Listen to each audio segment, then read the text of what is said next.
Olá a todos. Gostaria então de cumprimentar os alunos, os estudantes de produção de grãos e de agronomia.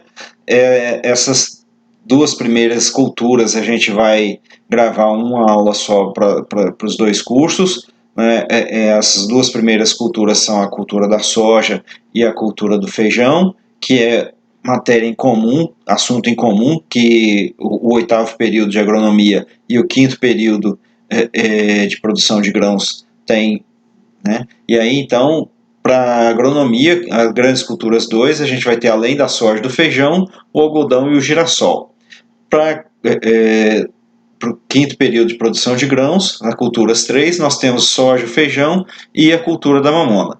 Então, nesse primeiro momento, eu queria desejar então saúde, força para vocês, desejar para vocês resiliência nesses estudos online. Força! Então, a primeira cultura que a gente estuda então, é a cultura da soja. Está aqui o nome científico, Glycine max, foi descrito então, pelo Linneu e também pelo Merrill. Esses dois pesquisadores foram descritores da cultura da soja. E aí a gente tem essa imagem fantástica aqui, onde a gente, da cultura da soja, onde a gente percebe, então, obviamente, que isso é bioma do cerrado, solos extremamente planos, uma possibilidade, então, de diversas máquinas trabalhando aqui ao mesmo tempo, já colhendo a safra e plantando a safrinha. Porém, a gente tem que observar que as culturas elas têm provocado algumas questões ambientais que precisam ser discutidas. A gente então tem provocado um desmatamento muito grande, então todos os biomas têm sofrido com esse desmatamento e ocupação, então, no Brasil hoje, principalmente com a cultura da soja, certo? Então a gente não tem árvore, as árvores aqui atrapalham, né? Porém, a gente tem que pensar em outras questões que estão acontecendo no planeta, em especial no Brasil, essa questão da dificuldade das altas temperaturas, de aquecimento global, de má distribuição de chuvas, etc. Mas vamos lá, focando então na cultura da soja, né? A gente tem aí essa imagem fantástica. A soja, então, ela é uma planta que tem origem aqui no nordeste da China, na região da Manchúria, e dessa região da Manchúria ela se disseminou pelo mundo. Então, primeiramente Coreia e Japão, Indonésia, países próximos lá na Ásia, né, mais próximos, e depois das grandes navegações, né, aqui então a soja chega na Alemanha, Inglaterra e dos Estados Unidos. Dos Estados Unidos, essa soja ela vem então para o Brasil. Primeiramente, aqui em 1882, ela vem para a Bahia. E na Bahia, a gente tem uma condição de latitude sul muito diferente então da região de origem da soja. Quando a gente compara então a região da Manchúria com os Estados Unidos, a gente percebe que elas estão no mesmo, na mesma latitude ou próximas em termos de latitude. Isso favoreceu então a adaptação da soja tanto nos Estados Unidos quanto na Inglaterra e Alemanha. Porém, aqui essa introdução feita na Bahia, ela não foi favorável, dificultando o seu estabelecimento. Com isso, a soja não conseguiu se desenvolver no estado da Bahia. Posteriormente, essa soja então foi trazida para o Rio Grande do Sul.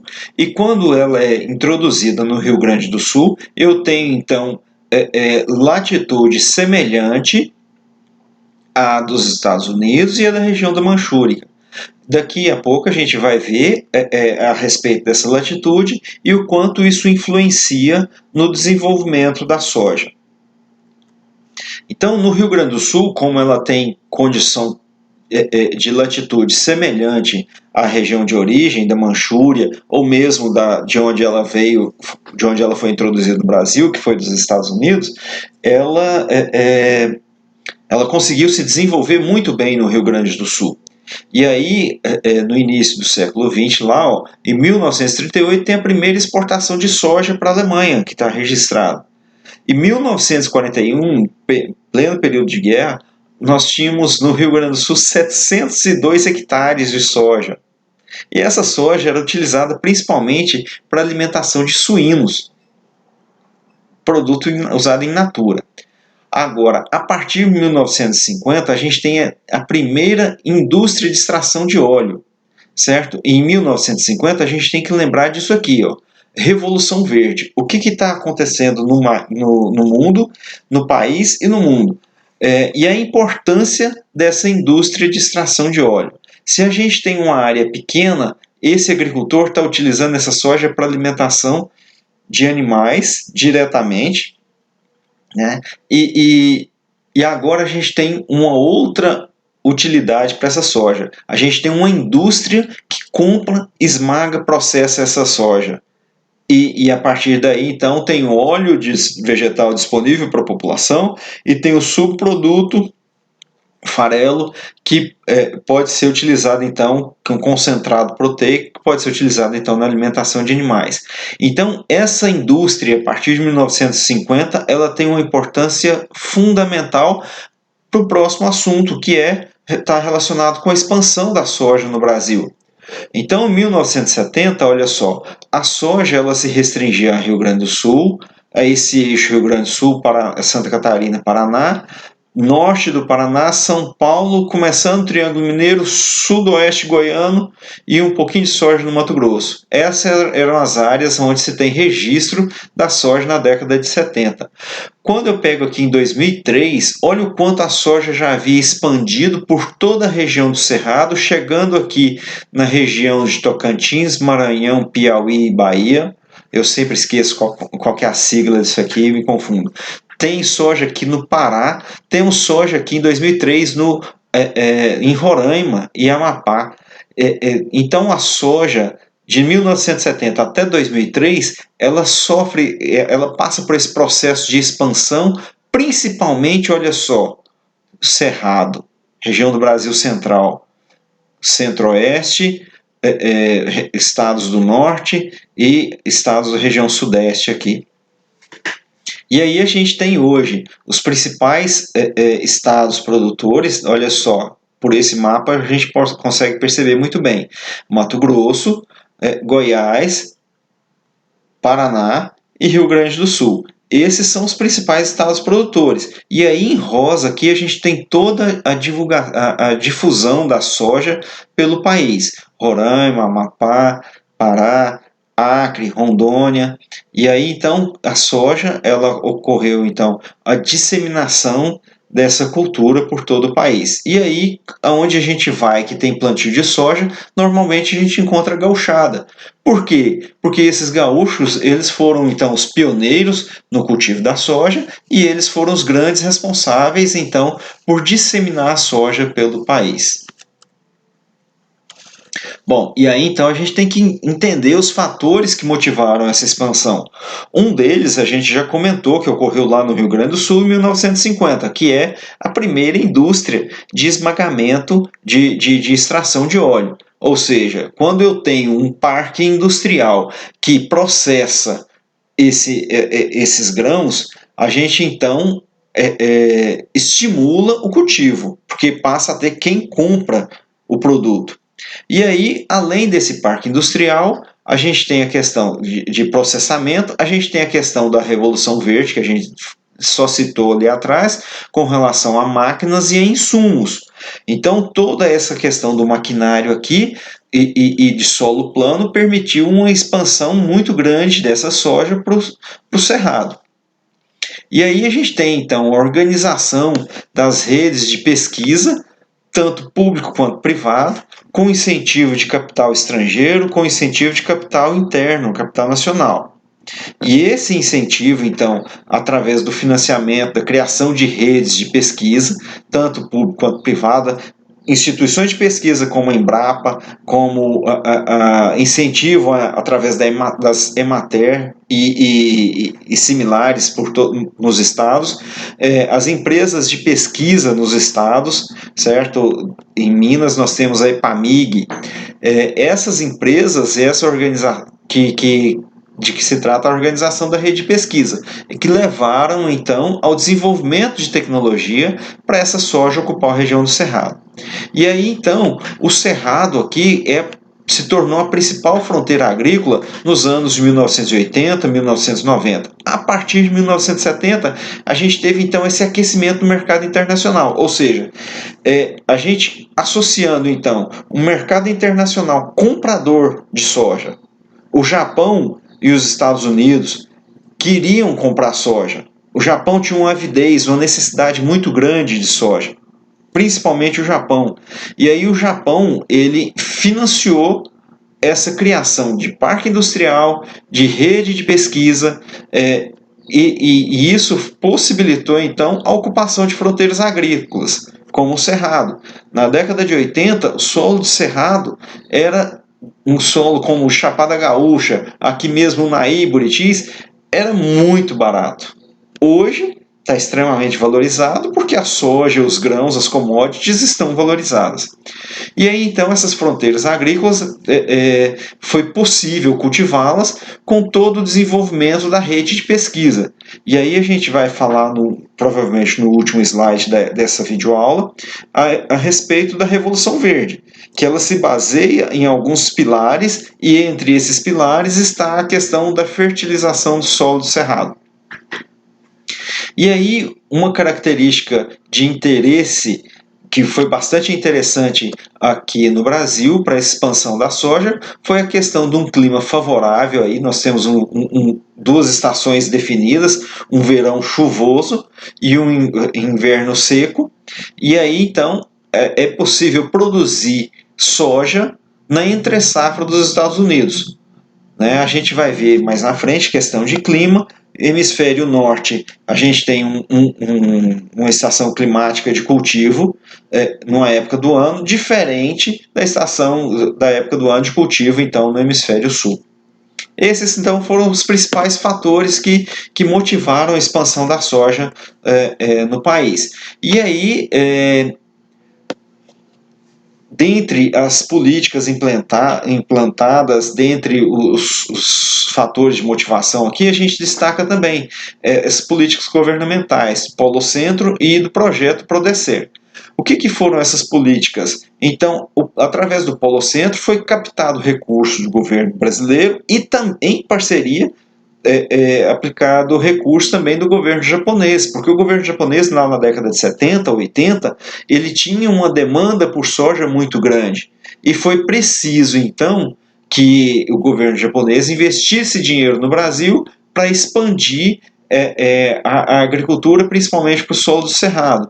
O governo japonês tinha pesquisadores trabalhando em parceria com o governo brasileiro em instituições como a Embrapa. Se a gente for lá na Embrapa Cerrados, em Planaltina, tem o túmulo de um pesquisador japonês, onde ele pediu, em testamento, que as cinzas dele fossem enterradas lá, fossem colocadas lá.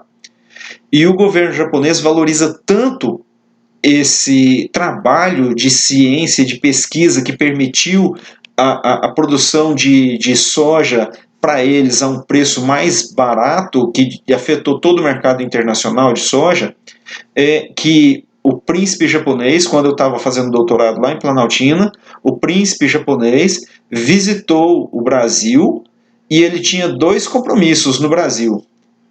Um foi visitar a presidente da época, que era a Dilma, e outra, ir lá na Embrapa, visitar o túmulo e prestar homenagens ao pesquisador pelos trabalhos envolvidos e que favoreceram então a agricultura que pudesse disponibilizar alimentos mais baratos para eles lá no Japão.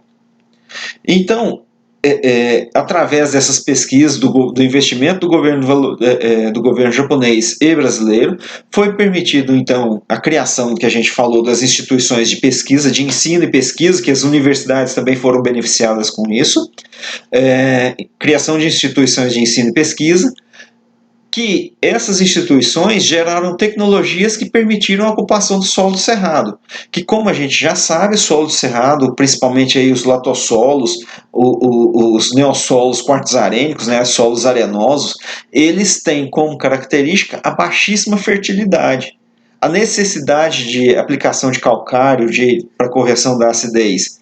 E esses solos, então, com o desenvolvimento da tecnologia do uso do calcário, da adubação, permitiam então a ocupação do solo do cerrado, que não tinham valor, exatamente porque eles eram, entre aspas, improdutivos.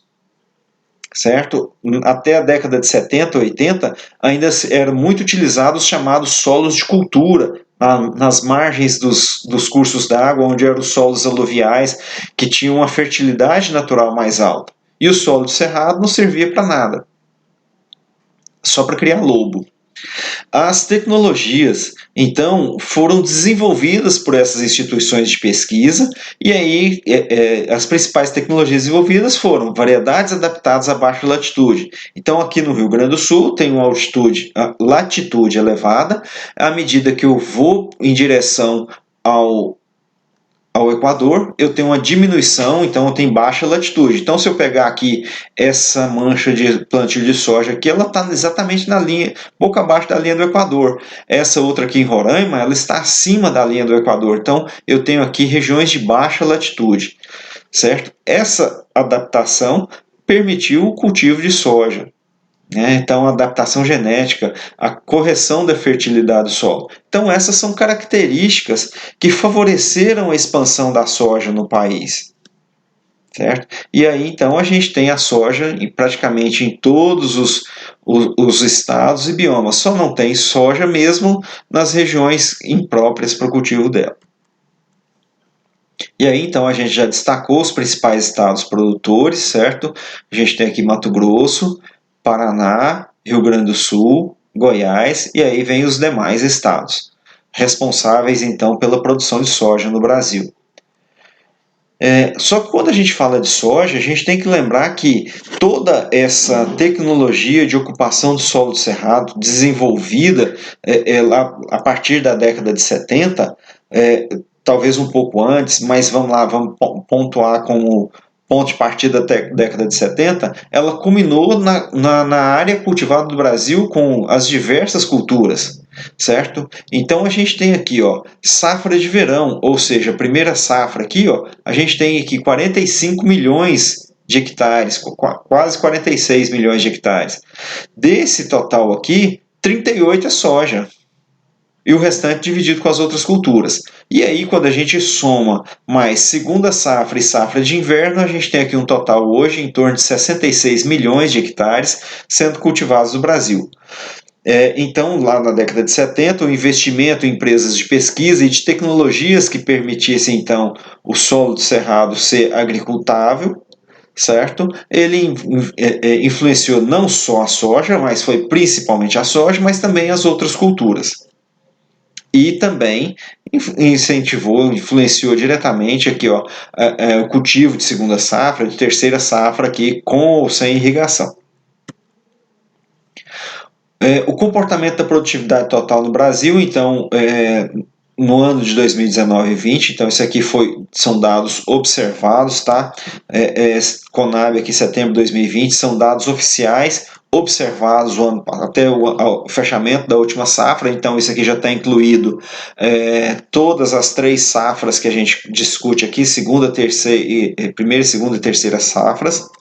Tá? Então nós temos aqui uma produtividade média de 3.900 quilos de grãos por hectare. Quando a gente multiplica por o total de hectares cultivados aqui, 66 milhões, a gente tem então a nossa safra de grãos aí próximo de 240 milhões. Mais uma vez, safra recorde de grãos. E esperamos para esse ano também safra recorde. Porém, a gente já teve aqui, pelo menos aqui na região próximo aqui do Distrito Federal, uma condição climática desfavorável. Mas espera-se, então, uma produção de soja de 134 milhões de toneladas. E aqui, então, nesse gráfico, a gente apresenta uma série histórica, a evolução da área e da produção de soja no Brasil. Certo? Estamos aqui, então, em torno de 38,2 milhões de hectares cultivados no Brasil, com uma produção estimada aí, esperada de 134 milhões de toneladas de soja. Desses 134 milhões, a gente tem então aqui uma previsão, né, feita pela Conab de aproximadamente 3.500 quilos de soja por hectare. Certo? Então, espera-se aí uma produtividade média. A gente tem então aqui a evolução da produtividade de soja no Brasil, e espera-se para essa safra 2020-2021 uma produtividade aí de 3.500 quilos de soja por hectare. Bom, então aqui a gente chegou no nosso último slide, nós vamos discutir esse aqui e vamos encerrar a nossa primeira videoaula falando a respeito da Revolução Verde no Brasil. Então, a Revolução Verde, eu acredito que todos vocês tenham estudado isso já, mas vamos repetir aqui alguma coisa, e agora só que a gente vai abordar alguns aspectos negativos dessa Revolução Verde. A Revolução Verde no Brasil, então, ela se deu a partir aqui de 1960, 1970, por isso no slide, quando a gente falava de expansão da soja, a gente falava teve como base aqui 1970. O que acontece? No pós-guerra, depois da Segunda Guerra Mundial, o que acontece? O parque industrial estava voltado todo ele para a produção de armas de guerra. Terminou a guerra, parte desse parque industrial foi destinada à produção de máquinas, e onde, se na guerra usava um tanque de bombardeio, agora esse tanque ele tem que virar um tanque de guerra, agora tem que virar um trator. E a partir então da tecnologia desenvolvida na Segunda Guerra Mundial, foi começar tem então a produção de tratores. Esse parque industrial agora ele se volta para a produção de máquinas agrícolas. A indústria química na guerra era utilizada então para matar os inimigos. Agora essa indústria química ela é utilizada para testada então para fins agrícolas. Então a gente tem aqui na Revolução Verde essa condição aonde eu tenho uma questão da mecanização na agricultura que evolui, eu tenho incentivo dos governos para a utilização de mecanização, eu tenho a indústria química que permite então a utilização dos agrotóxicos, utilização e desenvolvimento dos agrotóxicos. Eu tenho, então, a criação de centros de pesquisa, universidades, agências governamentais e instituições privadas que vão, então, desenvolver pesquisas, e aí a indústria química também atua não só na produção de agrotóxicos, mas também na correção e fertilização do solo.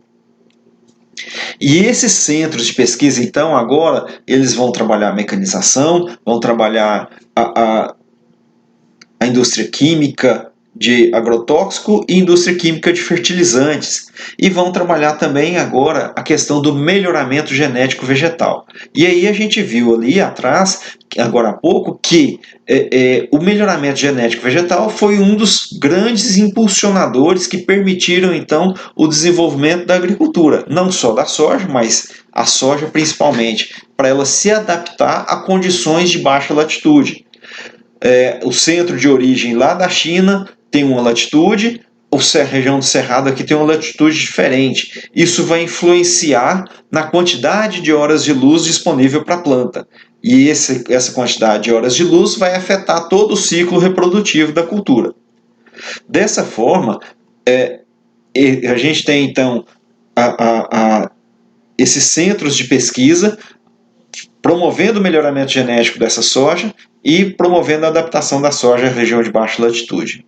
E aí, por último, a gente tem como elemento aí da Revolução Verde, participante da Revolução Verde, os transgênicos, então, que permitiram aí a utilização por exemplo, do glifosato, herbicida amplamente utilizado,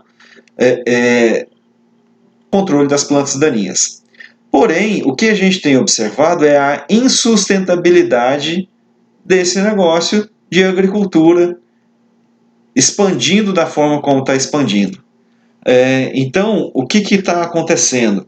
A gente está promovendo uma contaminação com agrotóxicos muito grande por causa do uso desregulado dos produtos. Olha só aqui do lado. a quantidade de agrotóxico utilizado, 52% para soja, cana, milho, algodão e assim sucessivamente. Mas 52% dos agrotóxicos utilizados no Brasil, eles vão ser direcionados para a cultura da soja. E aí a gente tem, por exemplo, a transgenia com resistência da soja resistente a glifosato, a gente tem 5.000 vezes maior concentração de glifosato na água do que o que é permitido na União Europeia. A gente tem 200 vezes maior concentração de glifosato no grão de soja do que é permitido na União Europeia. Como que a gente quer exportar um grão que é contaminado com um determinado agrotóxico?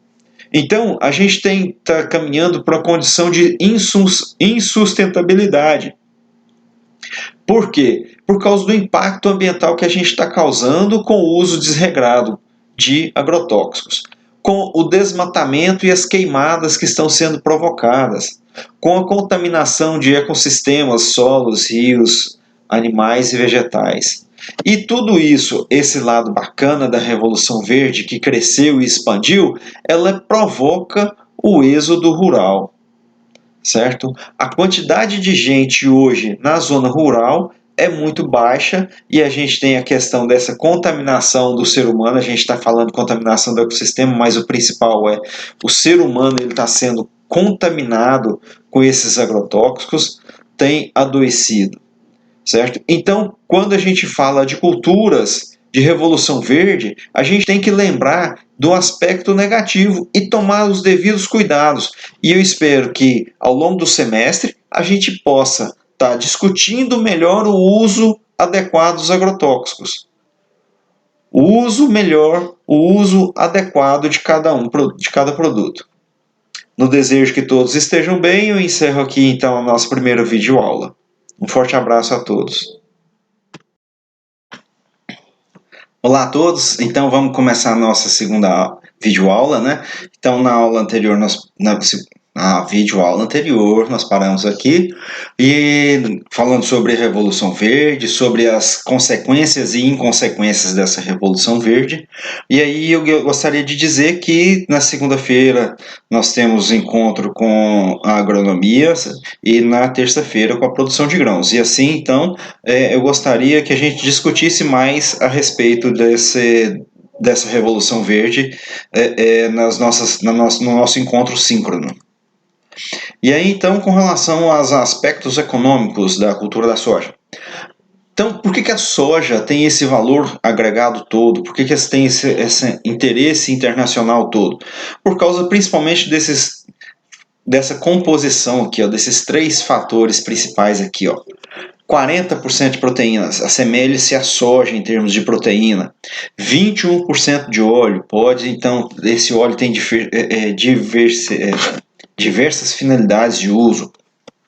Os carboidratos, então juntando os carboidratos com essa proteína, é um alimento animal fantástico. E aí vem a questão que está relacionada lá com o slide anterior, né, que a gente fala da Revolução Verde, das consequências e inconsequências da Revolução Verde. Quem é que come soja? Eu sinto falta da presença de estudantes da aula presencial, porque eu gosto de fazer essa pergunta. Você comeu soja hoje? Que tanto de soja que você comeu hoje? Então, a soja ela tem como característica, então, ser principalmente alimento de animal, certo? Que não inclui, nesse caso aí, pouquíssima soja é destinada diretamente para o consumo humano. Ela é consumida, então a gente consome soja indiretamente. Quando a gente consome algum produto à base de leite, o gado leiteiro consome então essa proteína de soja, esse carboidrato de soja. Quando a gente consome frango, porco, provavelmente o frango e porco que a gente consome, a proteína animal que a gente consome, foi alimentado então com alimentos à base de soja. Então a gente tem que se questionar quem está usando diretamente da soja, tem que questionar a questão do mercado internacional, de como ele está sendo executado e o que os países compradores do nosso produto soja estão comprando. É soja? Eu acho que eles estão comprando, além de soja, eles estão comprando nosso meio ambiente, nossas árvores desmatadas, a nossa contaminação ambiental. Eles estão pagando por isso? Então nós temos que pensar nessas condições aí. E aí, então, além da composição da soja, que a gente tem toda essa questão para ser discutida nas nossas aulas, nos nossos encontros presenciais, online, a gente tem aqui, então, a variabilidade genética da soja. Então, olha aqui, a cor do hilo. Essa parte aqui, então, é o umbigo do grão de soja, né? Do grão aqui, é onde a planta mãe nutria o grão, e aí então o hilo aqui ele é variável em função da genética da planta. E aí então a gente tem 4 tipos de hilo coloridos aqui, a gente tem uma soja de hilo claro aqui nessa mão aqui, a gente tem uma soja de hilo escuro nessa imagem de cá, e aqui a gente tem uma soja preta. Não é soja tratada com grafite para o plantio, é soja preta. E aí a gente, nessa questão então de toda essa composição química da soja, a gente tem que observar também com relação à segurança alimentar. E aí o que vem a ser segurança alimentar? Como a soja influi na segurança alimentar da população brasileira? Então, nos próximos slides, a gente vai abordar mais essa segunda pergunta aqui. Mas vamos lá, o que é segurança alimentar? Todo governante ele tem que preocupar com o estado nutricional da população. Então, se tem pessoas carentes no município, o prefeito e os vereadores eles têm que se preocupar em ter alguma forma de assistência para essa população. Certo? E a soja, ele é um produto que ele pode ajudar e muito na nutrição de pessoas carentes. Mas para isso tem que ser produzido, então, variedade de soja para a alimentação humana. As variedades de soja que nós temos hoje no mercado brasileiro, 99,9% são destinados à alimentação animal. Para essa soja ser utilizada na alimentação humana, tem que ter, então, um programa de melhoramento genético destinado a isso. Contudo, tem a questão então de empresa de pesquisa para fazer esse processo e tem toda a questão de mercado comprador. Nós não temos o hábito de comer soja. O chinês, o japonês, quando ele vê soja preta ou amarela, como no slide anterior aqui, ele fica doido, porque ele tem o hábito de comer a soja. Só que a nossa soja ela tem sabor desagradável. Ela tem uma substância chamada lipoxigenase, que ela então dá um gosto de ranço, e ela então não é utilizada para alimentação humana.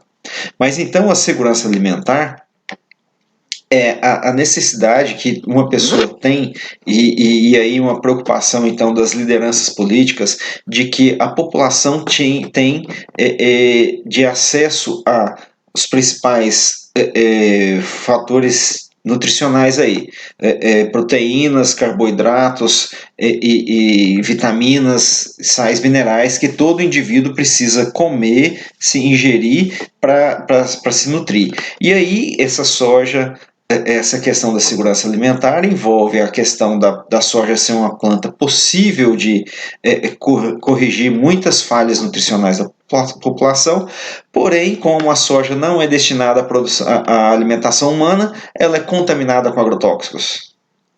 Se ela é contaminada com agrotóxicos, o que acontece? Ela não serve para alimentação humana. Ela não oferece segurança no uso dela como alimento direto. E por isso a gente utiliza a soja como alimento indireto. Ela então é responsável pela nutrição de bovinos, suínos e aves. E aí então a gente tem esse gráfico comparativo. O aumento da produção de farelo de soja, aumento da produção de aves, aumento da produção de suínos. Aqui em suínos a gente vê uma tendência menor, mas de aves é mais nítido, porém existe uma tendência de aumento da produção de suínos e aves em função da maior disponibilidade de soja. certo? Para quem fez a cultura do milho no semestre anterior, a gente falava a respeito disso aqui com relação ao milho. Quando eu tenho uma maior disponibilidade, então agora usando os dois grãos, soja e milho, quando eu tenho uma maior disponibilidade de soja e milho, eu incentivo a produção então de suínos e aves, eu tenho um custo nutricional para esses animais mais baixo, o que favorece então o aumento de produção. Hoje, então, o Brasil é o maior produtor de soja, certo? E, obviamente, é um dos maiores, é o maior produtor também de proteína animal. Por quê? Porque a gente tem muita soja e muito milho para tratar desses animais. E aí essa soja, ela influencia na segurança alimentar da população, não por disponibilizar a proteína dela diretamente para a população, mas por disponibilizar essa proteína indiretamente, pois alimenta o animal, que esse animal, então, a gente tem frango a preços mais acessíveis no mercado, a gente tem carne de suíno a preços mais acessíveis no mercado. Então, a soja alimentada diretamente, ela não oferece segurança alimentar pelos resíduos de agrotóxicos. A soja utilizada para alimentação de animais, ela oferece à população alimentos proteicos de suínos e aves, de lácteos, produtos de laticínio, disponíveis para a população em preços mais acessíveis. Então, tem uma ação direta tanto na produção de proteína animal quanto na alimentação humana da população brasileira. E aí, então, a soja é a principal oleaginosa produzida no mundo, certo? Em milhões de toneladas, então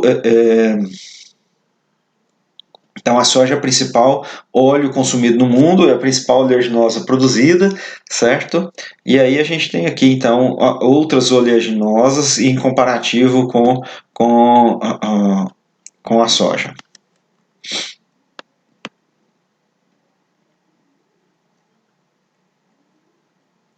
E aí, claro, a gente tem que lembrar também que a gente tem uma produção, um percentual de consumo de 90% do nosso óleo é soja. Nós não temos como cultura consumir óleo de canola, algodão, girassol, amendoim ou mesmo milho, certo? A gente acaba consumindo principalmente óleo de soja, e no Brasil também a gente tem a condição de utilizar esse óleo de soja para a produção de biodiesel. A questão é o custo disso daí. Esse custo de produção desse biodiesel com óleo de soja, ele fica mais caro. Tem outros óleos mais baratos e até mais nobres do que o óleo de soja e que é utilizado na produção de biodiesel. Aqui eu fiquei com preguiça de atualizar aqui, a gente tem os dados na videoaula anterior, vocês podem atualizar esses dados aqui com relação à produção, 134 milhões de toneladas, a área plantada em torno de 38 milhões de hectares, produtividade em torno de 3 milhões e 500, segundo os dados da Conab de 2020 e previsão de 2021. Os Estados Unidos, então, aqui eles aparecem com maior produção e maior produtividade, mas eles já estão em segundo. Nós já superamos os Estados Unidos. E no mundo nós temos aqui em torno de 340 milhões de toneladas de soja sendo produzidas em 125 milhões de hectares dessa cultura. Então, com relação ao percentual da soja produzida no mundo, a gente tem aqui que o Brasil já passou os Estados Unidos, nós temos em torno de 35% do mercado de soja mundial, e aí a gente tem a sequência dos maiores produtores. Primeiro Brasil, só verter Brasil e Estados Unidos aqui, depois nós temos Argentina, China, e aí segue a mesma sequência.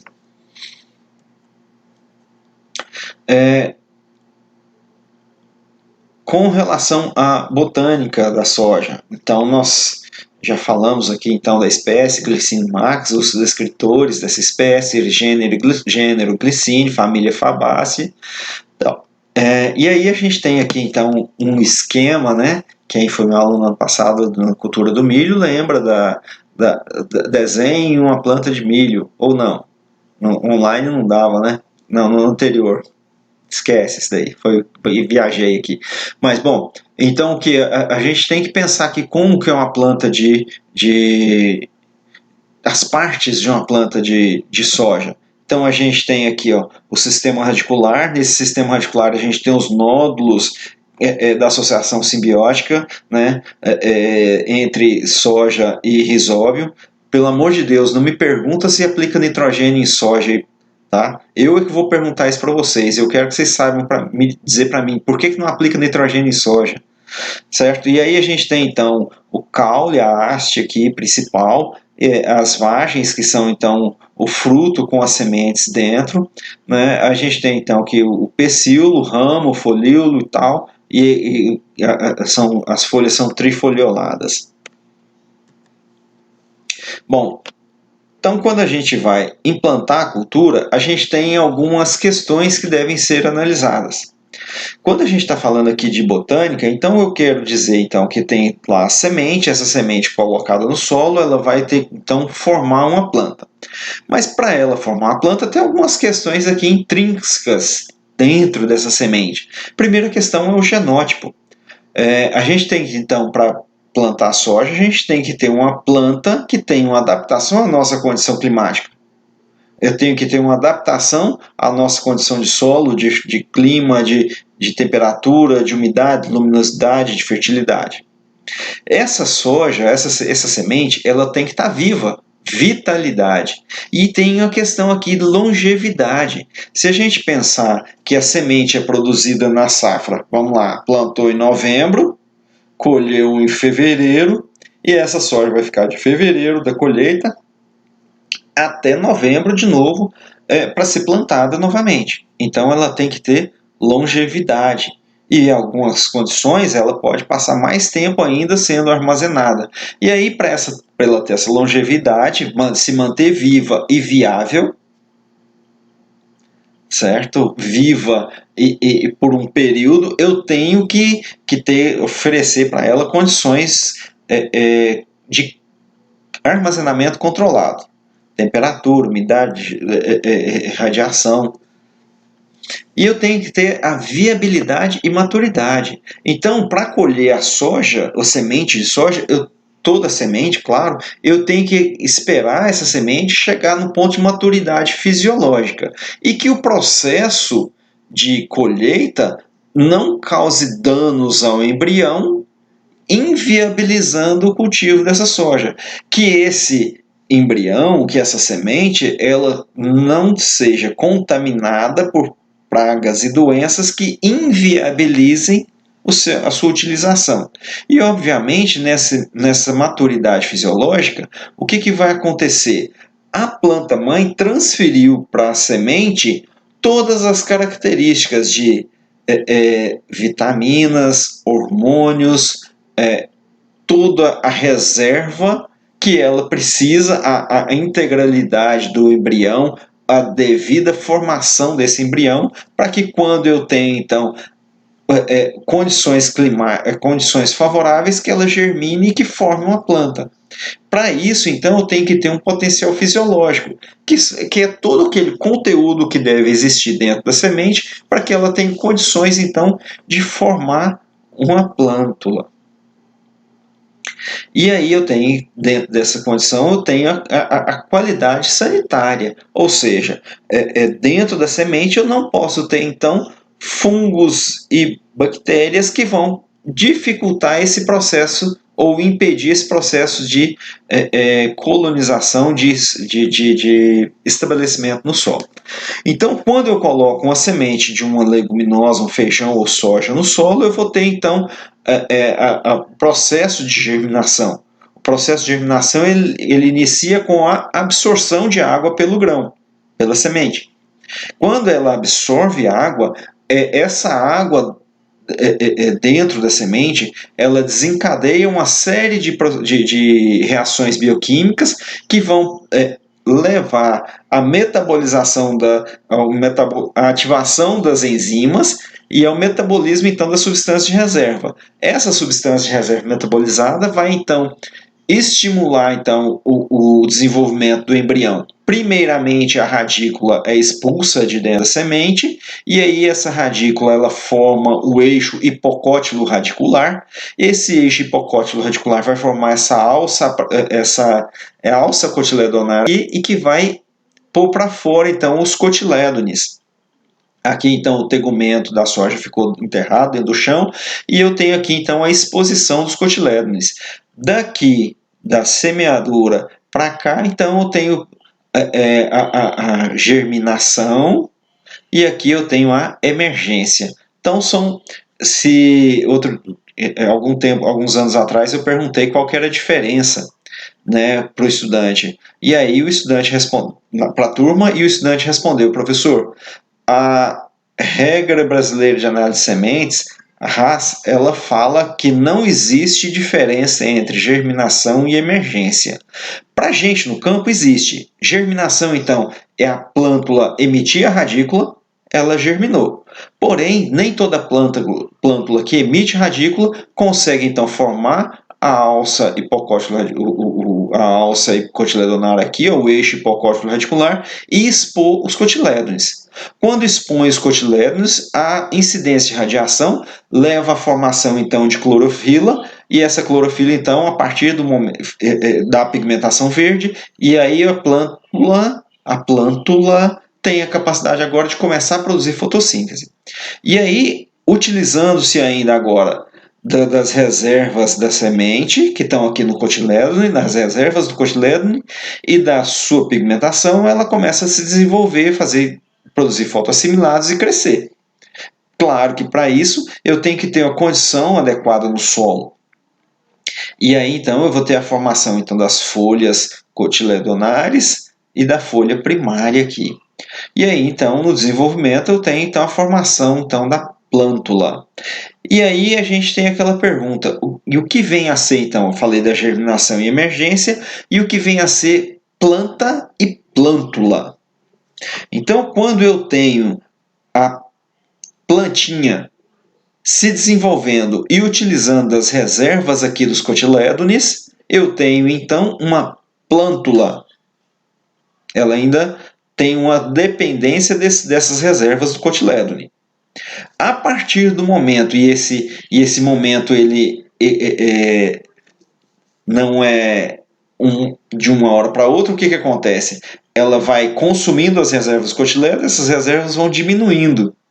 À medida que diminui as reservas do cotilédone, essa plântula ela vai se tornando cada vez mais independente, fazendo mais fotossíntese. Ou seja, diminui as reservas do cotilédone, aumenta a produção de energia ou a captação de energia através da fotossíntese e a transformação dessa energia luminosa em química. E aí é o processo de fotossíntese, e aí quando ela deixa de depender então das reservas do cotilédone, ela deixa de ser plântula e passa a planta. Então, plântula nada mais é do que a planta na fase de estabelecimento inicial, na dependência então das reservas do cotilédone.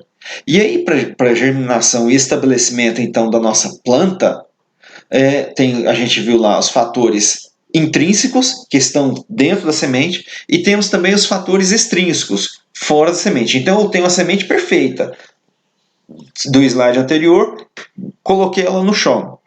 É simplesmente o fato de colocar ela no chão para ela germinar? Não, eu tenho então que ter que, além da profundidade, do contato com o solo, eu tenho que ter água em níveis adequados, senão não tem absorção. Certo? Se o solo estiver seco, de onde que a semente vai tirar água para absorver e para se desenvolver. Eu tenho que ter uma condição de temperatura. Se eu tenho temperaturas muito baixas, esse processo germinativo é lento, a entrada de água na planta é lenta, a movimentação de água na plântula é lenta. A entrada de água na semente é lenta, desculpa. Se eu tenho temperatura muito quente, eu posso ter uma condição de perda de água do solo muito grande e pode levar a não ter água disponível para semente. Eu tenho que ter uma condição de luz aqui, ó. O que acontece? A semente, então, se eu colocar ela na luz, ela vai ter maior dificuldade de germinar. Mas quando eu coloco ela aqui em profundidade aqui, eu tenho um espectro de radiação que atravessa essa camada aí de 2 a 5 centímetros do solo e que disponibiliza essa radiação, vai estimular então o processo de germinação. E aí a gente tem que lembrar que luz e temperatura eles estão associados, certo? Dentro do solo, eu tenho que ter as condições do solo aqui que estão relacionadas à oxigenação.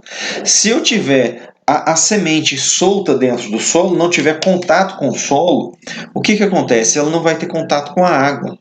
A gente tem que lembrar que a água está aderida às partículas sólidas do solo. E aí, quando a semente tem contato com essas partículas sólidas, ela consegue absorver água. E aí eu tenho então que lembrar da porosidade do solo, que então na microporosidade eu tenho a água retida em contato com as partículas sólidas do solo. Na macroporosidade eu tenho a drenagem da água e a entrada de oxigênio. Então lá dentro do solo, para ocorrer o metabolismo das substâncias que estão armazenadas aqui nos cotilédones, eu preciso de ter oxigênio. A gente tem que lembrar que o processo de respiração é um processo de queima e ele precisa de oxigênio, certo? E tudo isso então está relacionado com as condições do solo. Se eu colocar a semente no solo e compactar muito em cima, eu vou ter uma baixa oxigenação e uma maior resistência a que a plântula rompa com a camada do solo e consiga emergir. E da mesma forma que a profundidade de semeadura. Se eu coloco muito fundo a semente no solo, o que vai acontecer? Eu vou ter uma menor taxa de oxigenação, eu vou ter uma camada mais intensa, mais pesada, mais dura, uma camada maior para a semente romper. Consequência disso, o hipocótilo aqui vai ter que ser muito maior para ele conseguir romper e emergir. Consequência disso, eu vou diminuir as reservas da semente. Consequência disso, eu vou ter um vigor de planta menor na germinação. Então, existem os fatores intrínsecos que estão relacionados com as reservas da semente e os fatores extrínsecos que estão relacionados com o ambiente, solo e época de semeadura e tudo, para essa planta germinar e se estabelecer. E aí, então, a gente falou a respeito dos rizómios, que eles se associam, então a gente tem essa nodulação intensa aqui, claro que isso aqui é um trabalho de pesquisa, porque no campo é de outro jeito, mas a gente tem os nódulos aqui grudados nas raízes. E esses nódulos eles são responsáveis, então, pela fixação biológica do nitrogênio. Essa fixação biológica, então, se eu pegar um nódulo desse aqui e partir, ele está com tons rosa, vai acontecer então que esse nódulo ele está viável. Se não tiver tonalidade rosa, não está viável, não está fazendo a fixação biológica. Então, o sistema radicular da cultura da soja é do tipo pivotante. Então, eu tenho a raiz principal e as secundárias, as ramificações aí. E aí, então, ele tem um crescimento geotrópico positivo, ou seja, ele vai crescer para baixo. A principal. As laterais, então, é que vão crescer lateralmente.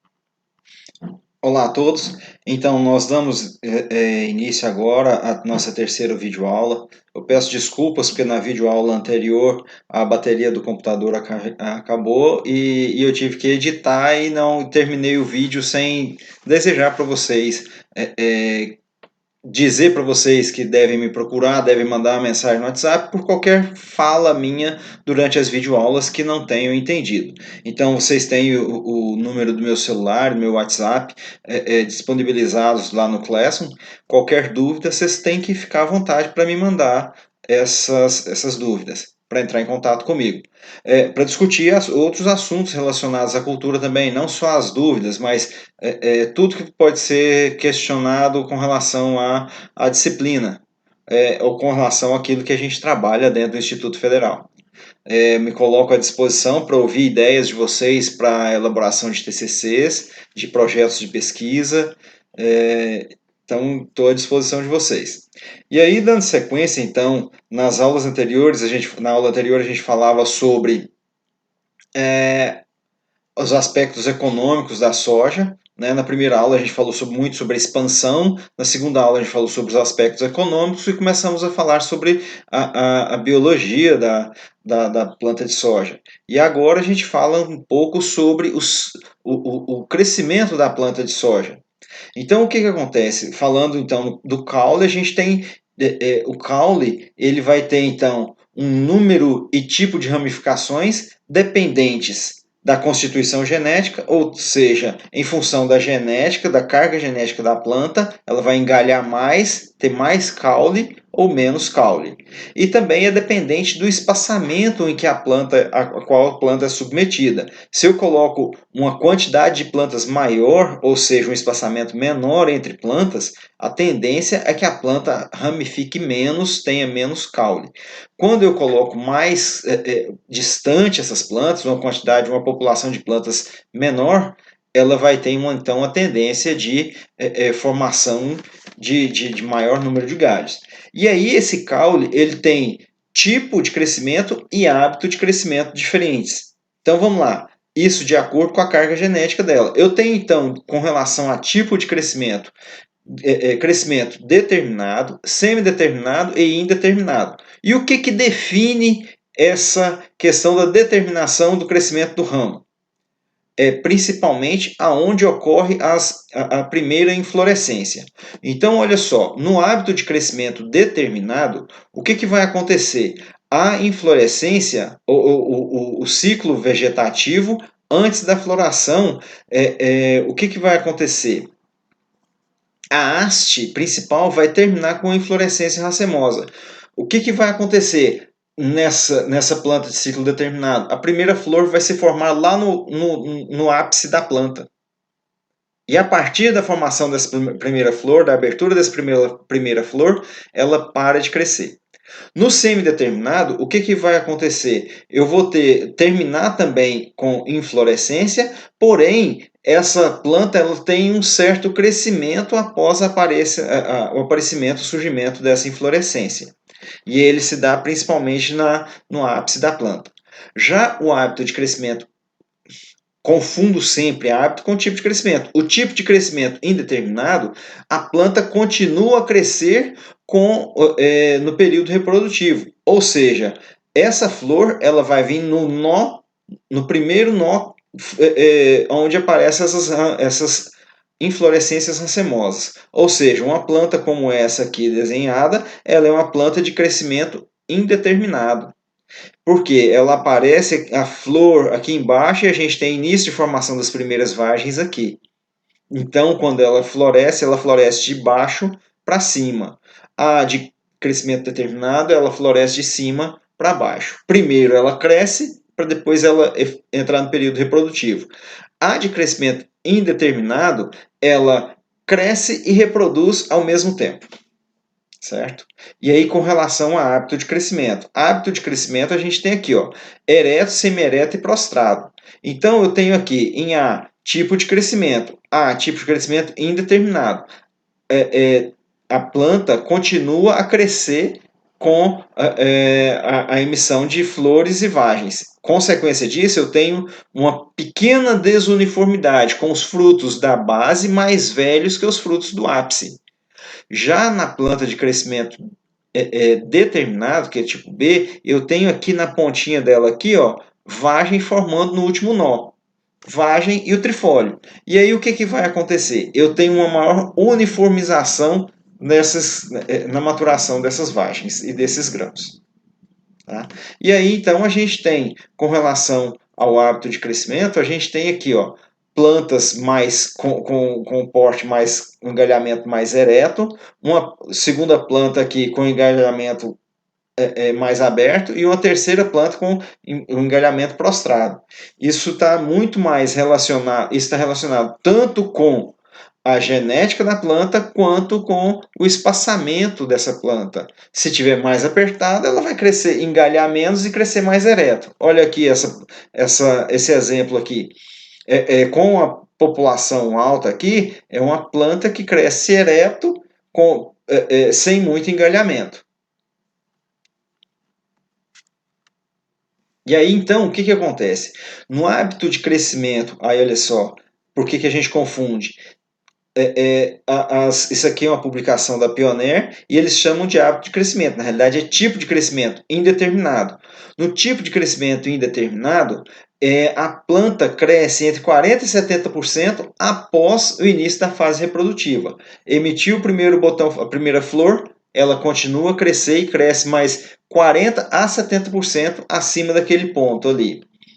No crescimento semideterminado, a gente tem no tipo de crescimento semideterminado, a planta cresce entre 20% e 40% após o início do período reprodutivo. No determinado, ela cresce pouquinho, menos de 20% da sua altura. Ou seja, ela floresceu, ela não vai ultrapassar mais 20% daquilo que ela já tinha crescido. Tá?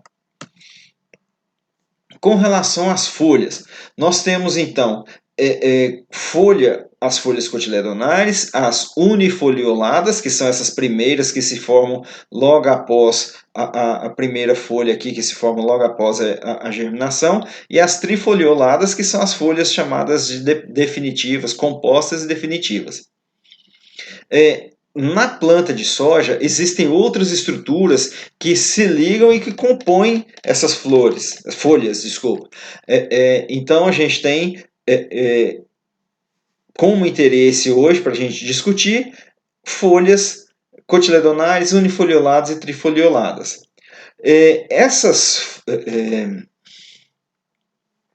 No período de germinação e emergência aqui, a gente tem então a formação inicial aqui dessas flores e folhas, desculpa, estou confundindo de novo, gente, vamos lá. A gente tem então aqui a formação das folhas e nesse período inicial aqui a gente já descreveu alguma coisa que acontece aqui. Então a primeira estrutura a ser exposta na semente é a radícula. Essa radícula ela forma o eixo hipocótilo aqui, hipocótilo radicular. Esse eixo hipocótilo radicular forma essa alça aqui, essa alça cotiledonar. Essa alça estende do crescimento dela, tem a expulsão dos cotilédonos acima do nível do solo. Isso acontece com quase toda leguminosa, soja e feijão, que são as principais desse jeito.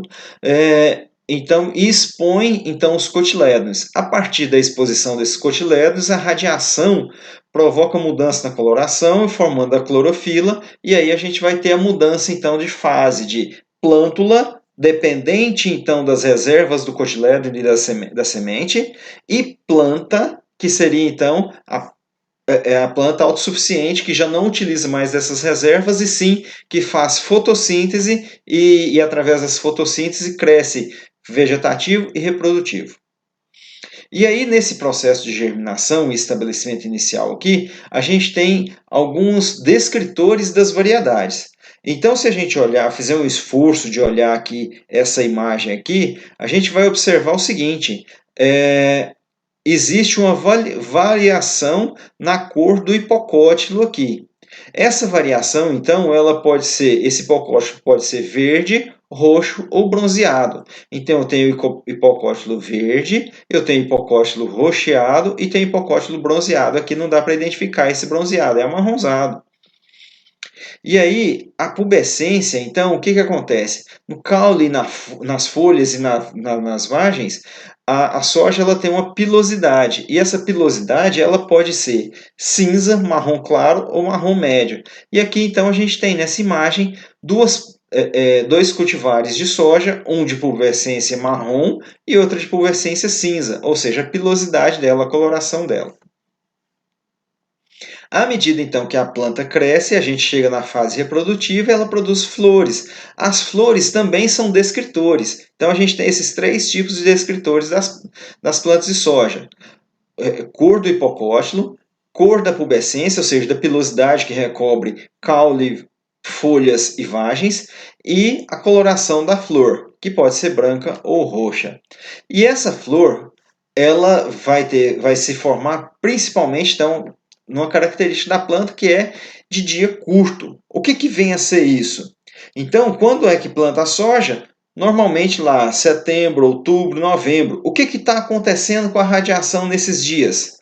A radiação nesses dias ela está aumentando. O número de horas de luz ele está aumentando até o culminar, o ápice desse maior número de horas de luz, que é no dia 21 de dezembro, próximo do Natal, que é quando a gente tem radiação muito intensa. Passou essa data, a gente tem então, começa a ter uma diminuição do número de horas de luz. E aí, a partir de fevereiro, a planta então vai ter sensibilidade e vai então entrar no período reprodutivo. Contudo, existem outras formas de indução dessa flor, mas a principal delas e o que mais chama atenção está relacionado então com esse dia curto. A flor da soja, então, é uma flor completa, é uma flor hermafrodita, ou seja, que possui as estruturas reprodutivas masculina e feminina. E elas são protegidas, então, por cálice e corola. A planta de soja ela é uma planta autógama e cleistógama. O que quer dizer autógama? Que ela é autofecundada. E qual que é o mecanismo que garante essa autofecundação? É a chamada cleistogamia. O que é essa cleistogamia? Quando a flor se abre, as estruturas reprodutivas já estão maduras e já ocorreu a polinização. Com isso, a hibridação natural, ou seja, o cruzamento entre plantas diferentes, ela se dá numa taxa muito baixa, menor que 1,5% das flores produzidas. Já a hibridação artificial produzida por essa cleistogamia, onde as estruturas reprodutivas ficam fechadas por um tempo pelas pétalas, pelo cálice e corola, garante então uma autofecundação, né, de maior que 98% das flores. E aí a gente tem então um fenômeno chamado protogenia. O que é protogenia? Maturação do pistilo primeiro que as anteras. Ou seja, quando a flor se abre, antes da flor se abrir, primeiro amadurece o pistilo, que é o estilo estigma, que é o receptor do grão de pólen, e aí, na sequência, ocorre a maturação desses grãos de pólen, das anteras dentro dos grãos de pólen. E quando a flor se abre, já ocorreu a polinização sem que haja cruzamento com flores de outras plantas, de outras plantas de soja. Então, a planta de soja é autofecundada. E aí, com essa autofecundação, logo dá-se início, então, à formação do fruto, que é uma vagem. Essa vagem, ou também chamada de legume, o legume, então, a vagem, é o ovário completamente desenvolvido. Pode ter de 1 a 5 sementes. O que é mais comum? De 2 a 3. Aqui a gente tem uma planta, olha só, com um percentual de 4 sementes aqui por vagem. Olha aqui, 4 sementes por vagem, que pode ser interessante em termos de produtividade. E aí, em várias partes do mundo, principalmente Brasil e Estados Unidos, tem esse concurso aqui, ó, da planta de soja cultivada em condição especial. Então aqui ela está de cabeça para baixo, viu? Está pendurada aqui, mas ela foi cultivada, protegida, tutorada, de forma a ficar esse tamanhão todo aqui. Então, não são variedades comerciais, né, mas são variedades para concurso de quem produz o pé de soja mais produtivo. E aí, se a gente lembrar lá dos componentes de produção, que a gente viu lá na cultura do milho, do sorgo, a gente vai lembrar, então, o componente de produção. Plantas por hectare, vagem por planta, que é o concurso aqui, grãos por vagem, que é o que a gente está falando aqui, peso de 1.000 grãos, e aí com isso a gente tem a produtividade. Então, um concurso de produtividade aqui, ó, certo? E o senhorzinho está aqui todo satisfeito, mostrando o tamanho da planta e a quantidade de vagens que essa planta produziu. Bom, e aí então, o que acontece? Essas vagens então produzem grão ou semente. Grão, quando é destinado então para a indústria, para alimentação animal. Semente, então, quando é destinado à formação da próxima safra.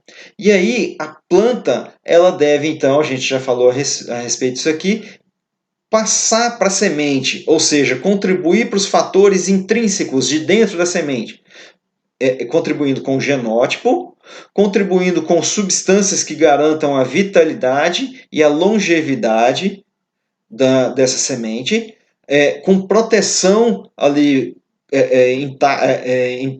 intacta pelo tegumento, com viabilidade, ou seja, com as substâncias que ela precisa para se manter viva e que quando tiver condição de germinação, principalmente umidade, ela então absorve a água e desencadeia o processo de germinação. Precisa de ter maturidade, ou seja, é a maturidade fisiológica, que está relacionada então com o potencial fisiológico da planta, com tudo aquilo que ela armazenou, o potencial fisiológico que a planta mãe passou para a semente, tudo aquilo que ela armazenou durante a sua formação. E claro, obviamente, aí vem o fator intrínseco qualidade sanitária, que tem a ver com o manejo que a gente emprega ao campo de semente para ele não ter contaminantes.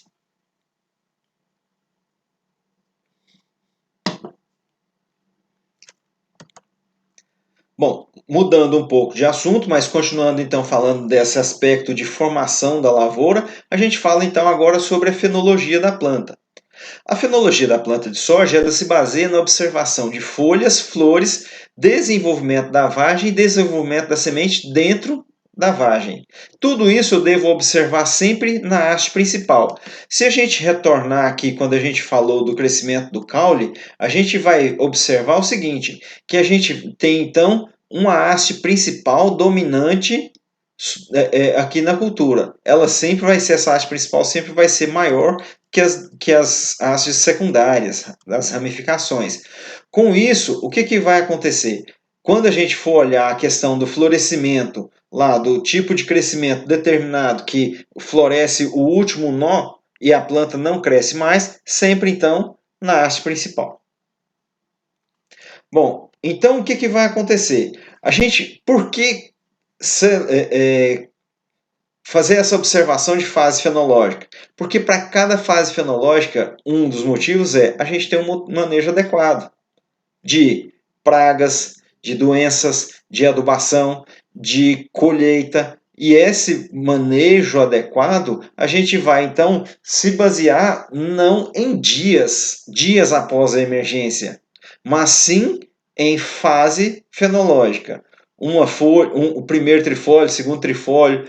Aqui então a gente tem a emergência, o V cotiledonar, V2 com 2 trifólios, V4 com 4 trifólios e assim sucessivamente. Então, olha só, as fases fenológicas da planta de soja foram descritas por esses dois autores destacados aqui, certo? E aí o que eles observaram? Que VE é a emergência, então cotilédones acima do solo. A partir dessa observação eu começo a contar os dias após a emergência. O VC é o nó cotiledonar, ou seja, os bordos das folhas unifolioladas não se tocam. Eu já tenho então as duas folhinhas, além dos cotilédones formados acima do nível do solo. O V1 eu tenho o primeiro nó, folhas unifolioladas completamente desenvolvidas. No V2 eu tenho o segundo nó, primeira folha trifoliolada completamente desenvolvida. E aí segue V3, segunda folha trifoliolada, V4, terceira. Olha só, a partir do V2, então eu vou estar olhando o número de folhas trifolioladas. Folhas compostas, não mais a folha unifoliolada. Até chegar o VN, que é a última folha trifoliolada completamente desenvolvida antes do aparecimento da primeira flor. Quando aparece a primeira flor, a gente muda então de fase. E aí então a gente tem aqui, ó, plântulas de soja em estágio VE, certo? Aonde, olha só, apesar de eu ter aqui já as folhas unifolioladas, tá? Essas folhas não estão plenamente desenvolvidas, certo? Então eu tenho aqui o VC, e eu tenho aqui, aqui eu tenho VE, que é emergência, e aqui eu tenho VC, aonde os bordos das folhas aí não se tocam.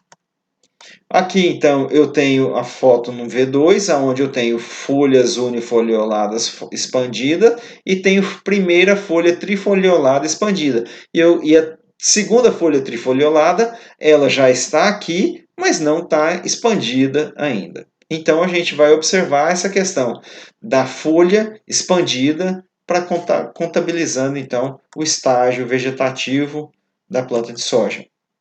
No estágio reprodutivo, então, eu vou observar o florescimento. R1, então, uma flor aberta em qualquer nó do caule da haste principal. Então, se for de tipo crescimento determinado, em cima, o último nó.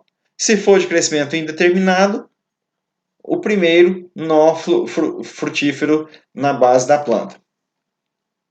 E aí, no R2, então R1, início de florescimento, R2, pleno florescimento. Ou seja, mais de 50% das plantas estão floridas. No início do florescimento, uma flor aberta, qualquer nó. No florescimento pleno, tem mais de 50% das plantas com flor. No R3, início de formação da vagem. Então, logo que ocorre a abertura da flor, a gente tem que lembrar que a flor já foi polinizada. Então, a vagem, o ovário plenamente desenvolvido, a vagem, então, o ovário está se desenvolvendo, ou seja, a vagem está se desenvolvendo. R4, eu tenho a vagem completamente desenvolvida. Então, essa completamente desenvolvida vagem com mais de 2 centímetros num dos 4 últimos nós do caule completamente desenvolvido. Com folha completamente desenvolvida. Então, eu vou olhar o ponteiro da haste principal e vou observar se nessas vagens, se as vagens já estão com mais de 2 centímetros, tá? E a folha completamente desenvolvida, a folha trifoliolada. No R5, o que vai acontecer? A gente vai ter, então, o desenvolvimento, o enchimento do grão dentro da vagem. Então, o que a gente precisa entender é que do R1 até o R4, eu tenho o crescimento da vagem. A vagem forma o que o agricultor chama de canivete. Canivetinho aqui no R3, canivetão no R4. A partir do R4, a gente tem enchimento. No R5, a gente começa, quando a gente aperta a vagem, a gente começa a perceber a vagem lá dentro, o grão lá dentro da vagem. E aí no R6 eu tenho o grão completo ou cheio, e aí então eu começo então o período de pré-colheita, dessecação, etc. E aí, então, a gente tem essa situação aqui, ó. R1 aqui, aí no esquema aqui, puxou a imagem do R1 aqui para o lado, onde eu tenho o primeiro nó aqui, ó, frutífero, com flor.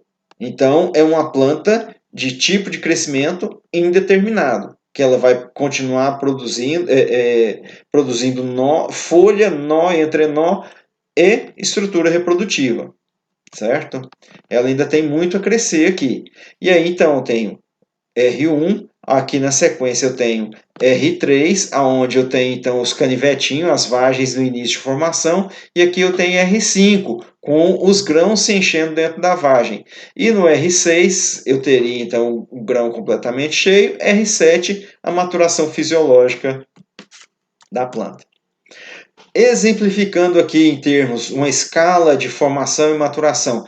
Então, a partir aqui da máxima expansão da soja, que se dá lá no R4, eu tenho o início do R5, que é o enchimento dos grãos. Então, aqui eu teria R4 com a expansão plena da vagem, aqui, a partir daqui, eu tenho R5 com o início do enchimento dos grãos até essa fase R5, ela tem subdivisões em função do tamanho do grão dentro da vagem. Quando eu tenho esse máximo enchimento de grão dentro da vagem, eu chego no estágio R6 de desenvolvimento da planta de soja. A partir desse estágio R6, o que vai acontecer? A planta, então, ela atingiu o máximo peso do grão. A semente agora, a grão ou semente formada aqui, ele tem as melhores características de vigor, de germinação, de acumulação de matéria seca, porém é muito úmido, não dá para colher. Quando eu tenho essa mudança de coloração da vagem aqui, ó, de verde para amarelo, eu já atingi a maturidade fisiológica. De verde para amarelo, maturidade fisiológica, de amarelo para cinza ou marrom, de acordo com a coloração da pubescência, aqui é uma planta de coloração marrom, de pubescência marrom, eu tenho então amadurecimento do grão, e esse grão então ele perde umidade e ele chega aqui então no ponto de colheita. Quando a gente atinge aqui a maturidade fisiológica, o que acontece? O grão ele começa a perder umidade e ele vai despregar então das paredes então da vagem aqui que é o ovário então que deu sustentação para esse grão, certo? Ou semente. E aí o que induz o florescimento da soja? Então, o principal fator que induz o florescimento da soja é a luminosidade. E é por isso que, quando a gente falou do centro de origem da soja, da adaptação da soja no Rio Grande do Sul, a gente comparou, em termos de latitude, o Rio Grande do Sul, como o primeiro lugar no Brasil onde a soja se adaptou, com o Nordeste da China, a região da Manchúria.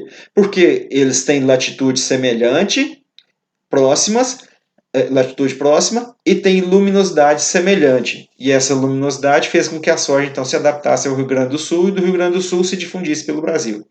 Na próxima videoaula a gente continua falando sobre essa indução de florescimento e explicando mais um pouco sobre essa radiação. Um forte abraço a todos. Olá a todos. Então nós vamos começar mais uma videoaula sobre a cultura da soja.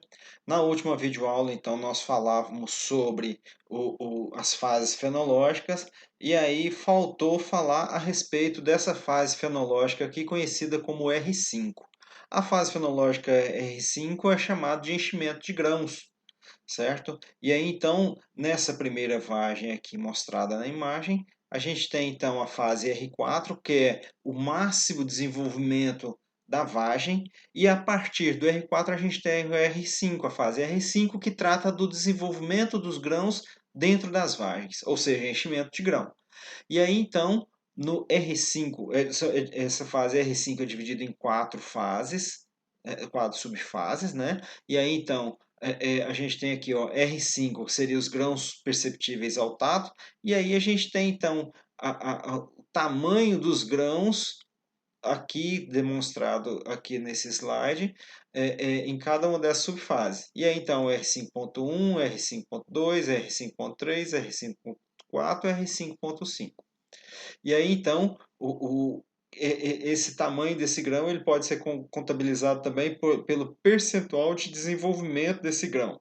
Ou seja, 20% do tamanho máximo, 40% do tamanho máximo, 60% do tamanho máximo, até chegar a 100% desse tamanho máximo. E aí, a partir desse tamanho máximo, a gente tem a fase R6, que seria, já começa então, a máximo peso de grão acumulado no grão. E aí, então, com esse slide, a gente encerrou então a parte de desenvolvimento de fases vegetativas. E aí a gente tem então uma pergunta: o que induz o florescimento da soja? O que faz a planta de soja mudar da fase vegetativa para a fase reprodutiva? A soja, então, é uma planta extremamente dependente de condições climáticas, principalmente, então, da luminosidade. Então, nessa aula de hoje, nós vamos estar falando respondendo essa pergunta da indução do florescimento da soja. E aí, então, a gente precisa estudar, então, desde o clima em si, como essa luminosidade vai influenciar, aonde na planta de soja vai ser influenciado e que vai levar então a planta a sair dessa fase vegetativa aqui no V3 ou VN até entrar na fase reprodutiva aqui R1. Então vamos lá. Primeiramente então com relação ao clima. Então a luminosidade. O que acontece? Essa luminosidade, a gente já sabe que a gente tem variação da luminosidade em função dia e noite, e que esse dia e essa noite, ou seja, as horas de luz e as horas de escuridão, elas variam em função da inclinação da Terra e da época do ano. Portanto, então, nós temos aqui, ó, o que causa as estações do ano? Então, em junho, olha só, 21 de junho, a gente tem essa máxima inclinação no esquema aqui, ó, do eixo norte-sul em direção ao Sol. quando faz essa inclinação do eixo norte-sul em direção ao Sol, eu tenho maior exposição do hemisfério norte. E aí, então, essa maior exposição do hemisfério norte, então eu tenho verão no hemisfério norte, inverno no hemisfério sul. Bom, e aí então, quando eu tenho aqui, ó, 21 de dezembro, eu tenho a situação oposta, onde a inclinação norte-sul, ela inverte, fazer assim fica melhor, né? Ela inverte, então, para cá. E aí, então, eu tenho o hemisfério sul recebendo maior quantidade de radiação e o hemisfério norte menor quantidade de radiação. E assim, então, a gente tem verão no hemisfério sul e inverno no hemisfério norte. E isso acontece ao longo do ano. A Terra, então, ela se alinha no eixo norte-sul e ela inclina tanto para um lado quanto para o outro lado, certo? E isso ao longo do ano. E isso gera, então, as estações do ano.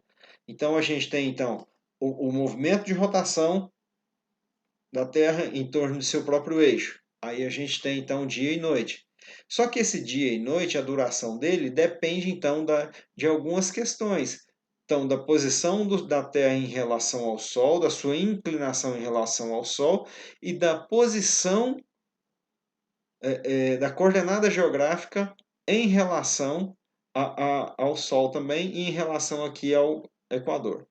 Então, a gente vai ver nessa videoaula essa inclinação e o efeito dela nas horas de luz e na indução floral. Então, esse fotoperíodo, ou seja, o período de luz, na realidade não é nem o período de luz, é o período de escuridão, porque aí a gente fala fotoperíodo, lembra de luz, foto é luz.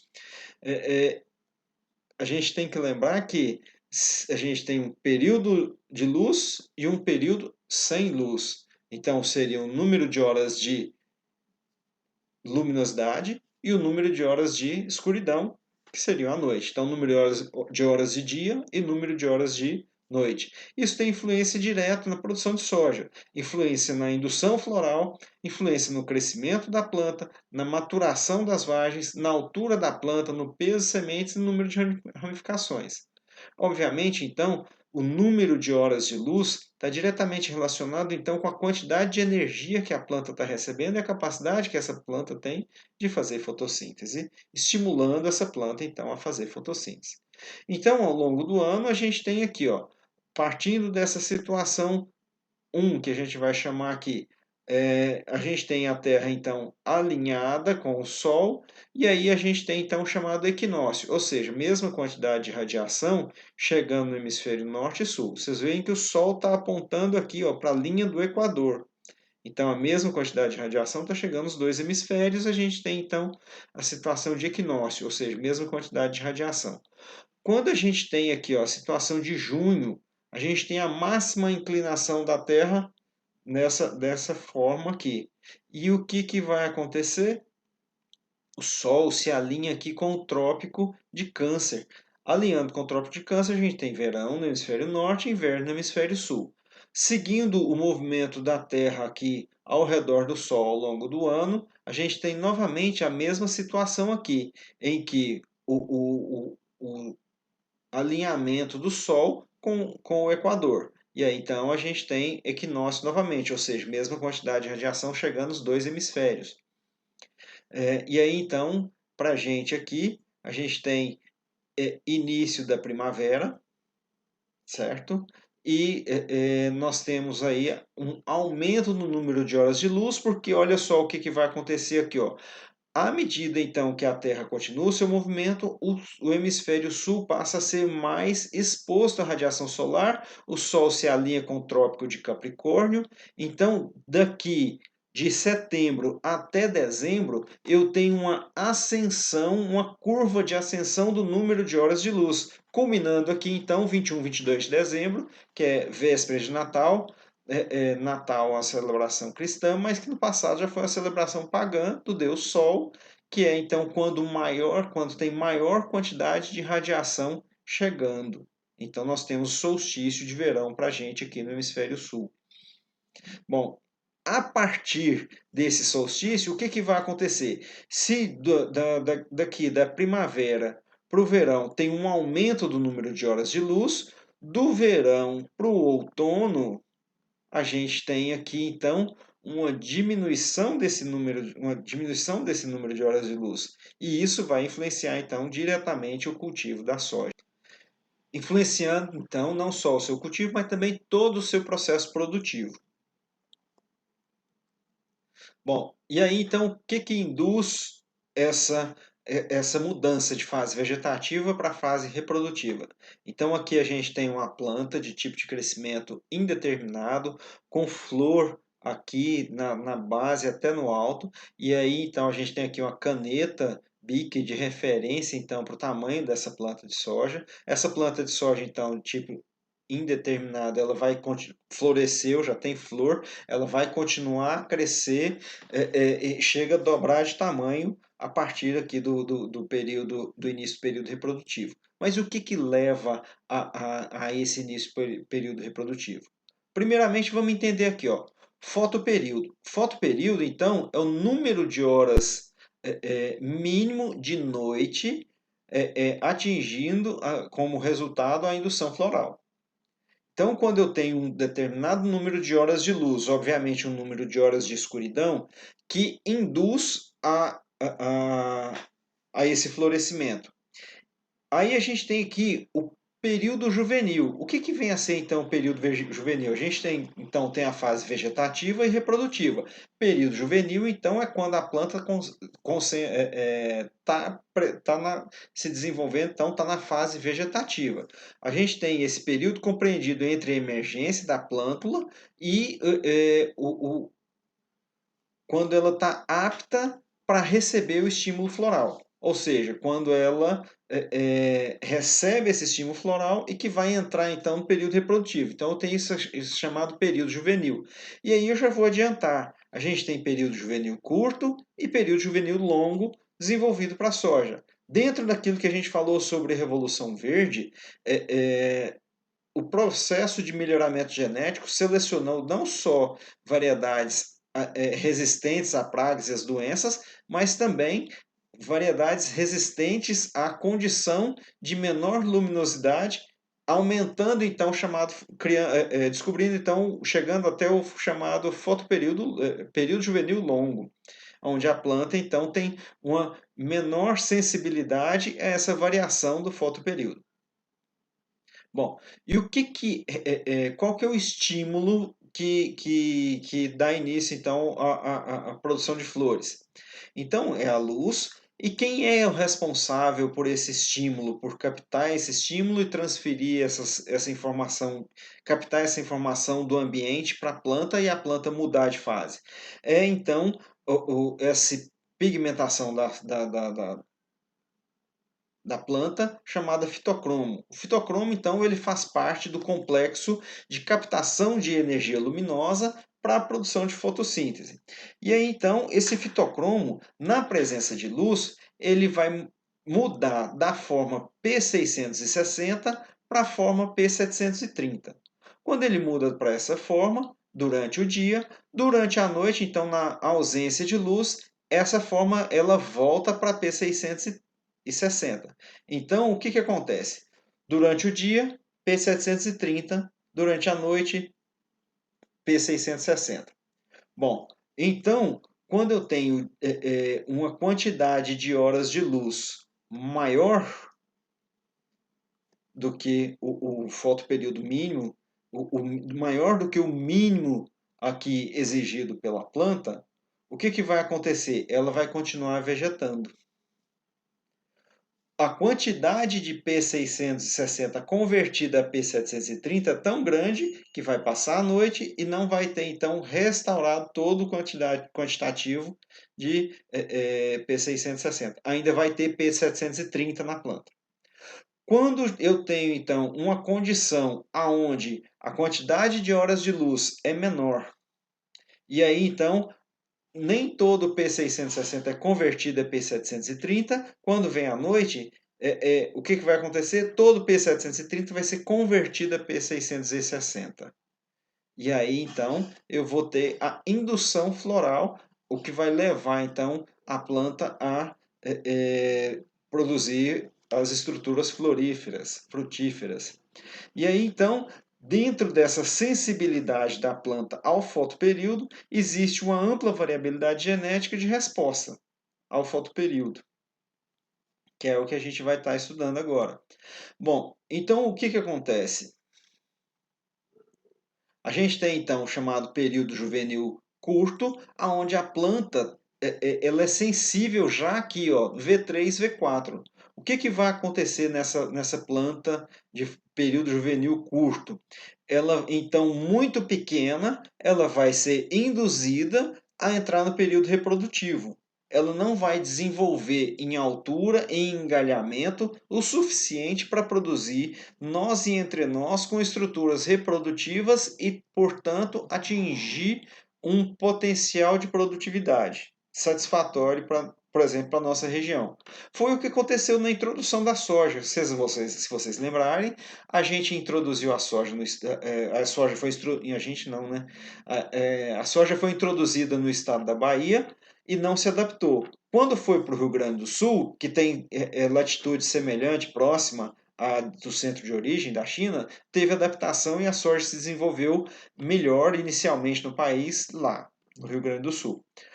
Portanto,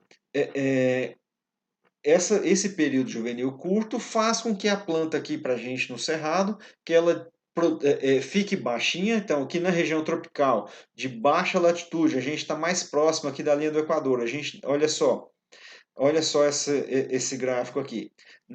Essas 12 horas, essa linha central, essa reta aqui, então é na linha do Equador, 0 graus de latitude, certo? E aí, então, à medida que a gente vem ao sul aqui, ó, olha só o que acontece, 24 graus, a gente já tem uma variação do número de horas de luz e número de horas de escuridão. No inverno, em junho, a gente tem as noites maiores. No verão, a gente tem as noites menores, certo? Ou o número de horas de luz no verão é maior do que o número de horas de escuridão. À medida que a gente afasta para o sul, olha só o que acontece. Tanto para o sul quanto para o norte vai ter o mesmo comportamento. Quando a gente sai de 0, que tem 12 horas de luz constante durante todo o ano, quando a gente vem para 24, a gente já aumenta aqui, ó, já diminui aqui, ó, para 11 horas de luz no inverno e 13 horas de luz no verão. Quando a gente pega aqui e vem para 45 graus, olha o quanto muda. Já aumenta aqui, já diminui aqui o dia, já passa a ter aqui, ó, 9 horas de luz no inverno e 13 horas, 15 horas, desculpa, no verão. 15 horas de luz no verão. Quando a gente vem aqui para 60 graus de latitude sul, o dia no inverno tem apenas 6 horas de duração. No verão, ele vai ter aqui, ó, 18 horas de duração. Então, para quem fez a disciplina de milho ano passado, a gente falava que, à medida que a gente varia em termos de latitude para o sul ou para o norte, quanto maior essa latitude para o sul ou para o norte, maior o número de horas de luz diário, certo? E aqui no Equador, quanto mais próximo do Equador, mais constante esse número de horas de luz. Então, quando a gente planta a soja aqui na nossa região, que está em torno de 15 graus de latitude sul, a gente tem menos de 13 horas de luz no verão, certo? Então, para eu cultivar a soja com menos de 13 horas de luz, foi preciso então melhoramento genético, seleção de período juvenil longo. Antes, o que acontecia? Como eram plantas de período juvenil curto, com esse período com o fotoperíodo mais curto da nossa região, as plantas floresciam baixinho e produziam pouco, porque tinha um crescimento vegetativo reduzido e um florescimento precoce. Então, essa redução da porta das plantas dificultava até para a colheita. Muitas vezes a máquina vinha colher e cortava vagem e grão. E tinha perda, então, de produtividade. além então da perda da menor produtividade, porque a planta não crescia, não engalhava, não produzia nós e entrenós frutíferos, né? Então produzia menos. Bom, aí então a gente viu lá a questão do melhoramento genético e houve então a seleção de plantas com período juvenil longo. E aí o que aconteceu? Esse estímulo que a gente falou de P660 para P730, ele passa a acontecer agora de V5 a V7.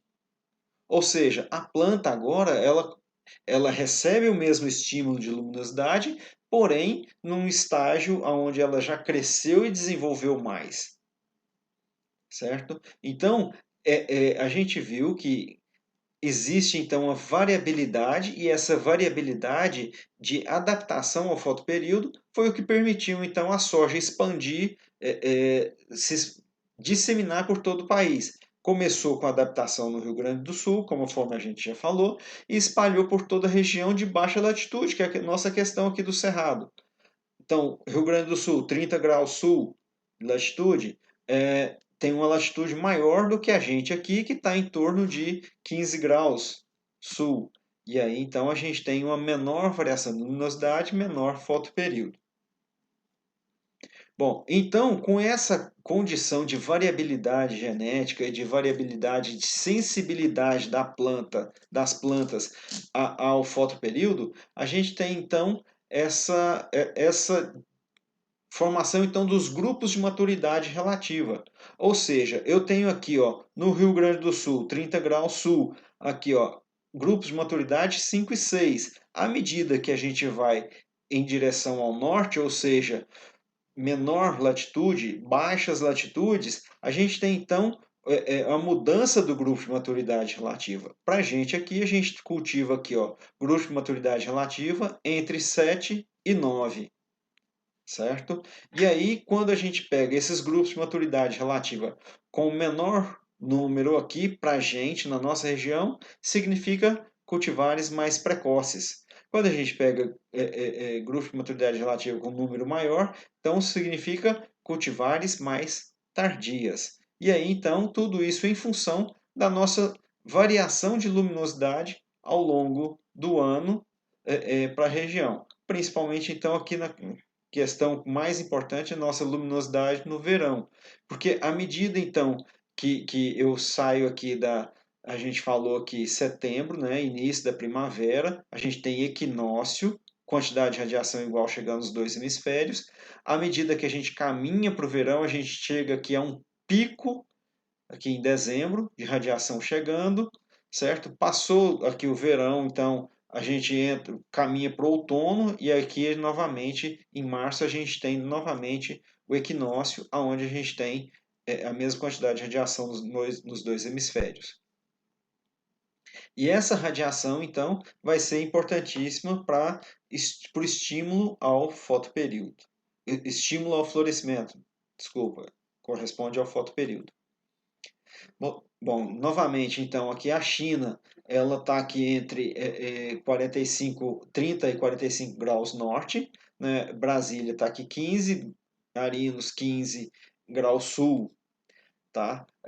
O Rio Grande do Sul está aqui em torno de 30 graus sul, portanto, está aqui justificado o porquê dele ter a adaptação a soja ter adaptado inicialmente ao Rio Grande do Sul, aos estados do sul aqui, então devido então à latitude, à condição de luminosidade, que permitiu então essa planta florescer com um porte maior e ter uma condição então de produtividade maior.